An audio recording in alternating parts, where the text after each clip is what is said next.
ओम शांति। आज 14 जुलाई 2023 बाबा के महावाक्य। बाबा कहते, मीठे बच्चे याद रखो, हमारा बाप टीचर और सतगुरु तीनों ही कंबाइंड है, तो भी खुशी का पारा चढ़ेगा। क्या याद रखो? याद रखो, हमारा बाप टीचर और सतगुरु तीनों ही कंबाइंड हैं, तो भी खुशी का पारा चढ़ेगा। उनकी श्रीमत पर चलते रहेंगे। प्रश्न है, ब्राह्मणों का पहला लक्षण कौन सा है? किस बात में ब्राह्मणों को एक्सपर्ट बनना है? ब्राह्मणों का पहला लक्षण है पढ़ना और पढ़ाना। किसी पर भी ज्ञान का रंग चढ़ाने में बहुत एक्सपर्ट बनो। भले कोई इंसल्ट करे, गाली दे, लेकिन कोशिश करके देखो तो उस पर असर होगा। पात्र देखकर दान देना है। अविनाशी धन भी व्यर्थ ना जाए, इसलिए बड़ी खबरदारी चाहिए। पैसा भी किसी को संभाल से देना है। गीत है, जो पिया के साथ है उस पर ज्ञान बरसात है। ओम शांति। गोडली स्टूडेंट ने ये गीत सुना, तुम बच्चे ही गोडली स्टूडेंट हो। ऐसे नहीं कि सभी स्कूलों में गोडली स्टूडेंट होते हैं, नहीं, वहां तो मनुष्य पढ़ाते हैं। सन्यासी भी शास्त्र सुनाते हैं। ज्ञान को वास्तव में कोई बरसात नहीं कहा जाता। बरसात तो पानी की होती है, परंतु ये महिमा गाई हुई है, क्योंकि परम पिता परमात्मा को ज्ञान सागर भी कहा गया है। बाप कहते, मुझे ज्ञान का सागर, नॉलेजफुल कहते हैं। नॉलेज को बरसात, पानी व अमृत नहीं कहा जाता। जैसे मान सरोवर का तालाब है, अमृतसर में भी एक तालाब है, जिसको वो लोग अमृत समझते हैं। ये बाप बैठ समझाते हैं, पढ़ाई को अमृत व बरसात नहीं कहेगी। समझते हैं अमृत है, इससे दुख दूर हो जाएंगे। वास्तव में तो इस नॉलेज से तुम्हारे सब दुख दूर होते हैं 21 जन्मों के लिए। जो पिया के साथ है उनके लिए बरसात है। यहाँ ये बाप, टीचर, सतगुरु तीनों कंबाइंड हैं। ये एक बात भी बच्चे याद रखेंगे तो खुशी का पारा चढ़ जाए। परंतु माया घड़ी घड़ी भुला देती है।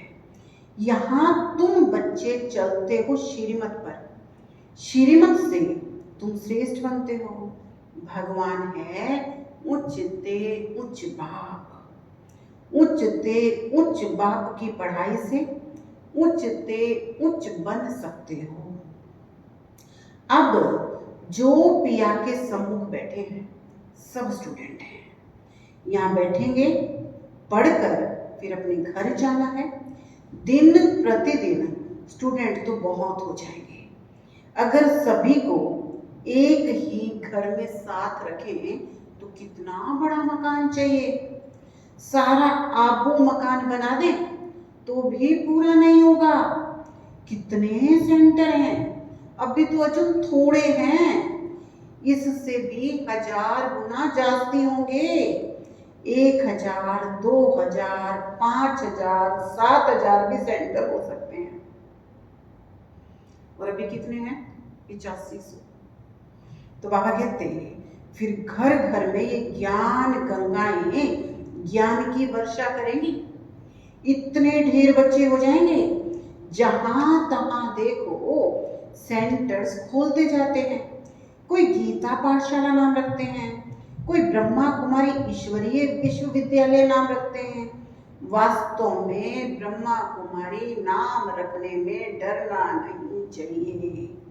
कई बच्चे डरते हैं कि बीके का नाम देख हंगामा ना कर दें, इसलिए गीता पाठशाला नाम रख लेते हैं। गीता पाठशाला तो कॉमन है, समझते हैं कोई विघ्न ना पड़े, इसलिए बीके के नाम बदल दूसरा रूप दे देते हैं। वास्तव में बात एक ही है, अंदर घुसने से, चित्र देखने से झट समझ जाएंगे ये तो वही बीके हैं, इसलिए नाम बदलने की जरूरत नहीं है। इससे तो अच्छी रीति सिद्ध होता है कि वास्तव में ये ब्रह्मा की संतान ब्रह्मा कुमार कुमारियां हैं। ये तो अच्छा है ना, तुम सबसे कह सकते हो। वास्तव में तुम भी ब्रह्मा कुमार ब्रह्मा कुमारी हो। प्रजापिता ब्रह्मा को तो जानते हो, वो रचयिता है मनुष्य सृष्टि का।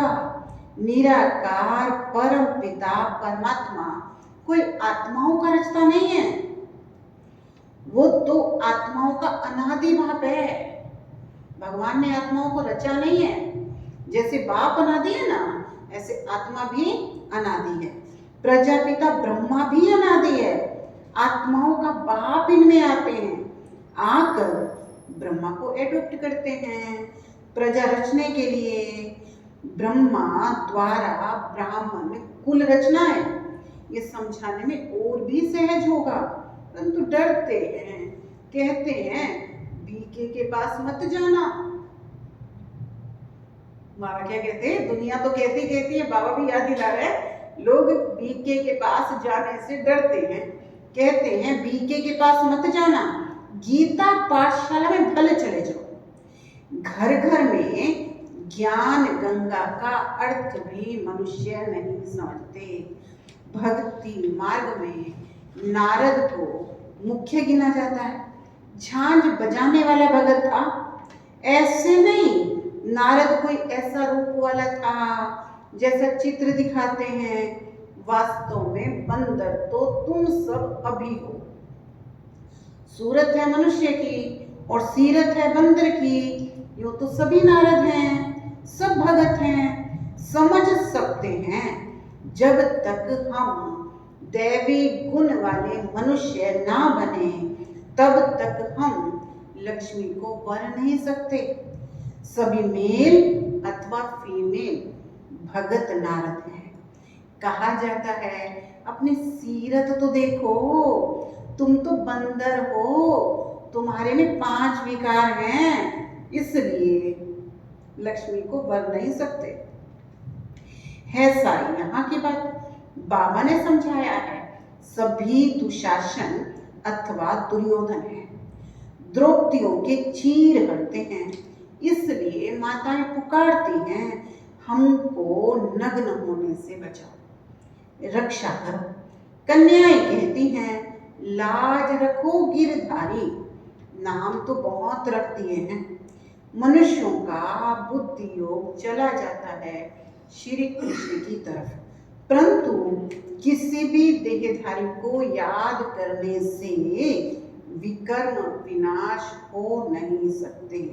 सिर्फ चाहते हैं साक्षात्कार हो। अच्छा, साक्षात्कार हो भी जाए, परंतु मनुष्य से देवता बनने की नॉलेज तो मिल ना सके। जब ब्राह्मण बने, ज्ञान को समझें, तब देवता बने। ब्राह्मण बनने से भक्ति छूट जाती है। पहले तो 1 हफ्ता इसमें देने से हम मनुष्य को मंदिर लायक बना सकते हैं। अगर कोई आत्मा 1 हफ्ता अच्छी तरीके से ज्ञान समझे ना, तो बाबा क्या कहते हैं कि अगर कोई 1 हफ्ता दे तो हम उसको मंदिर लायक बना सकते हैं, परंतु टाइम तो लगता है। ये तो बरोबर है, तुम बाप के साथ हो, बाबा के पास आते हो, फिर जाते हो, तो दिल के अंदर कितना दुख होता है। लेकिन सब तो साथ नहीं रह सकेंगे, ये तो हो नहीं सकता। कोई कहाँ से, कोई कहाँ से भाग भाग कर आते हैं। ये रस्म यही है।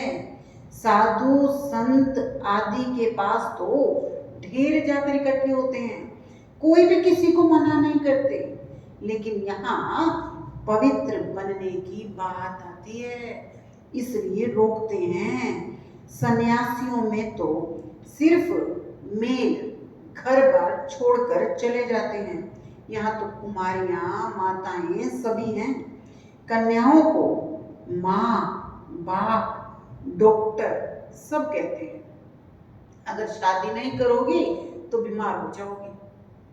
अगर कोई कन्या बीमार हो जाए तो क्या कहेंगे, तुमने शादी नहीं की ना इसलिए बीमार हो गई। तो बाबा कहते हैं उनको समझाना चाहिए। अरे कितने सन्यासी बनते हैं, बहुत छोटे छोटे ब्रह्मचारी वहां रहते हैं, फिर ब्रह्मचारी तो कभी बीमार नहीं होते, यहाँ क्यों बीमार होंगे। शादी बिगड़ तो ढेर रहते हैं, सन्यासियों के ऊपर तो कोई केस नहीं करता। कभी कोई स्त्री उनसे घर खर्च भी नहीं मांगती है, वो तो भाग जाते हैं। स्त्री खर्च कहाँ से लाए, फिर आस पास वाले लोग उनकी संभाल करते हैं। गरीब जास्ती भागते हैं, दुखी होते हैं, फिर विराग आता है। तुम भल दुखी थे परंतु विराग की बात नहीं, तुमको तो हथेली पर वरिष्ठ दिखाया है। पवित्र बने बिगर बैकुंठ जा नहीं सकते, बहादुर बनना चाहिए। पवित्र बनने में बाबा क्या कहते हैं, बहादुर बनना चाहिए। इसलिए तो शिव शक्ति नाम मशहूर है। शिव बाबा के साथ योग लगाने से शक्ति मिलती है। ज्ञान की धारणा होने के बाद फिर समर्पण होना है। ज्ञान की धारणा नहीं होगी, नष्ट मोहा नहीं बनेंगे तो माया आकर फतकाएगी, शादी करने की दिल होगी। बाबा क्या कहते हैं कि ज्ञान की धारणा नहीं होगी, नष्ट मोहा नहीं होंगे तो माया आकर फतकाएगी, शादी करने की दिल होगी तो फिर सारा ब्रह्मा कुमारियों का नाम ही बदनाम हो जाएगा। पहले नष्ट मोहा बनना पड़े। तुम लोग इतने भट्ठी में रहे तो भी कितने नष्ट मोहा नहीं बने। याद आती रही, यहाँ से गए, मित्र संबंधियों को देखा, फिर उन पर लट्टू होकर बैठ गए, मोह ने घेर लिया। ये भी ड्रामा की भावी। अब भी बाप कहते हैं पहले नष्ट मोहा बनो, एक मोस्ट बिलव्ड बाप के बन जाओ। कुछ भी हो जाए हम तो बाप की सर्विस पर रहेंगे। कहा जाता है चढ़े तो चाखे बैकुंठ रस, गिरे तो चकनाचूर। ऐसे नहीं छोड़कर आ जाओ और फिर मोह सताए। ऐसे बहुत सन्यासी लोग जाकर फिर वापस लौट आते हैं। सन्यासी घर में वापस आए तो आसपास वाले निरादर करते हैं, समझते हैं ये काम के लिए भागा है। यहाँ भी समझा जाता है कि ये पूरा नष्ट मोहा नहीं बना था, विकारों ने घेर लिया। बाबा के पास कोई खान पान की तकलीफ नहीं है। अगर कोई नष्ट मोहा हो करके ईश्वरीय सेवा में लगता है तो बाबा कहते बाबा के पास कोई खान पान की तकलीफ नहीं है। शुरू से लेकर कितनी संभाल करते हैं। गरीब साहूकार एक समान है। मम्मा बाबा भी सबको सिखलाने के लिए बर्तन मांजते थे। बाबा कहते ताकि कोई ये ना सोचे मैं तो अमीर घर का हूँ मुझे नहीं मांजने। तो बाबा कहते मम्मा बाबा सिखलाने के लिए बर्तन मांजते थे, झाड़ू लगाते थे। देह अभिमान तोड़ने के लिए किया जाता है। सन्यासी भी ऐसे कराते हैं। कोई बड़ा आदमी होगा ना तो उनसे लकड़ी आदि कटवाएंगे देह अभिमान तोड़ने के लिए। यहाँ तो बहुत भारी मिल्कियत मिलती है। 1 सेकंड में 21 जन्मों की बादशाही। सन्यासियों के पास तो कुछ भी प्राप्ति नहीं है, बाकी पवित्र हैं इसलिए अपवित्र माथा टेकते हैं। ये तो राजयोग है, विश्व का मालिक बनते हैं, विकार में नहीं जाना है। मीरा भी पवित्र रहना चाहती थी ना, वो तो भक्ति में थी, श्री कृष्ण का दीदार करती थी, उसकी दिल लगी थी श्री कृष्ण से, तो वो भला विकार में कैसे जाएगी।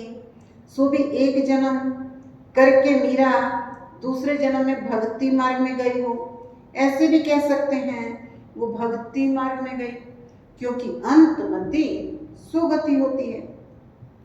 श्री कृष्ण से दिल थी तो भगत बन गई, परंतु भक्ति मार्ग से कुछ मिलता नहीं है, ज्ञान मार्ग से 21 जन्मों का वर्षा मिलता है।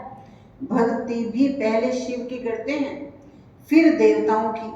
अभी तो देखो चूहे बिल्ली आदि सबकी भक्ति करने लग पड़े हैं।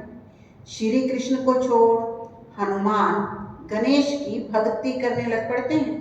सतयुग त्रेता में कला कम होती जाती है, भक्ति में भी कलाएं कम होती जाती हैं। अभी तो कोई काम के नहीं रहे। जब ऐसी हालत होती है तब बाप आकर समझाते हैं। आधा कलप ऊंच चढ़ते हैं, फिर आधा कलप के बाद नीचे गिरना शुरू होता है। मनुष्य समझते हैं गिरना ही है तो फिर ज्ञान लेकर क्या करें, परंतु ईश्वरीय नॉलेज बिगर मनुष्य तो किसी काम के नहीं है। हम तुम क्या थे? कुछ भी नहीं थे। ज्ञान जरूर चाहिए। शरीर निर्वाह अर्थ पढ़ते हैं ना, कन्याओं को भी आजकल शरीर निर्वाह अर्थ पढ़ना पड़ता है। आगे ये कायदा नहीं था। कन्याएं घर संभालती थी, बच्चे नौकरी के लिए पढ़ते थे। अब बेहद का बाप भी तुम बच्चों को पढ़ा रहे हैं। अगर सभी यहाँ बैठ जाएं तो फिर मित्र संबंधियों आदियों को ज्ञान कौन देगा, कैसे देगा? इसलिए जाना पड़े, पढ़ना और पढ़ाना है। कोई तो बिल्कुल पढ़ते ही नहीं, तो समझ जाना चाहिए ये हमारे ब्राह्मण कुल का नहीं है। रंग लगाने की कोशिश जरूर करनी चाहिए, इसमें डरने की बात नहीं। कोशिश करने से फिर कोई ना कोई को तो रंग लग ही जाएगा। भले कोई इंसल्ट करे, गाली दे, तुम पुरुषार्थ करके तो देखो, किसी ना किसी पर असर जरूर होगा। बिच्छू चलता है ना तो नरम चीज देखकर डंक मारता है, जांच करता है। तो यहाँ भी बच्चों को एक्सपर्ट बनना चाहिए। अविनाशी धन कहीं व्यर्थ किसी को नहीं देना है, पात्र देखकर दान देना है। अगर किसी को दान दिया और उसने भी कर्म कर लिया तो उसका पाप उस दान देने वाले पर आ जाएगा। ये बड़ी खबरदारी चाहिए। पैसा तो बड़ी संभाल से किसी को देना है पूछकर। यहाँ तो जो भी बना रहे हैं वो सब जल्दी ही टूट फूट जाएंगे। ये मकान भी बच्चों के रहने के लिए बने हैं, ये तो जानते हैं सब टूटने हैं। अर्थक्वेक होगी तो मंदिर आदि सब टूटेंगे। हमारी राजधानी में ये कुछ होगा नहीं, ना अमेरिका होगी ना रशिया होगी, सिर्फ भारत होगा। बाकी दुनिया तो घोर अंधियारे में है। बाबा का ये कितना बड़ा स्कूल है, इसमें टीचर्स भी नंबरवार हैं, सब एक समान तो होते नहीं है। इसमें तुम देखोगे सबसे बड़ा टीचर है शिव बाबा, फिर है ब्रह्मपुत्र नदी। कहते हैं त्वमेव मातश्च पिता त्वमेव, तो ये ब्रह्मा तुम्हारी माता हुई। फिर सरस्वती का भी नाम है। ब्रह्मा की राशि पर ब्रह्मपुत्रा नाम ठीक है। दिखाते हैं सागर और ब्रह्मपुत्रा नदी का मेला होता है। यहाँ फिर आत्मा और परमात्मा का मेला है। इसका यादगार भक्ति मार्ग में मनाया जाता है। अच्छा, मीठे मीठे सिक्के लगे बच्चों प्रति माता पिता बाप दादा का याद प्यार और गुड मॉर्निंग। रूहानी बाप की रूहानी बच्चों को नमस्ते। हम रूहानी बच्चों की रूहानी बाप दादा को याद प्यार गुड मॉर्निंग, नमस्ते, ओम शांति। धारणा के लिए मुख्य सार। मोस्ट बिलव्ड, बाप का बनने के पहले पूरा पूरा नष्ट मोहा बनना है।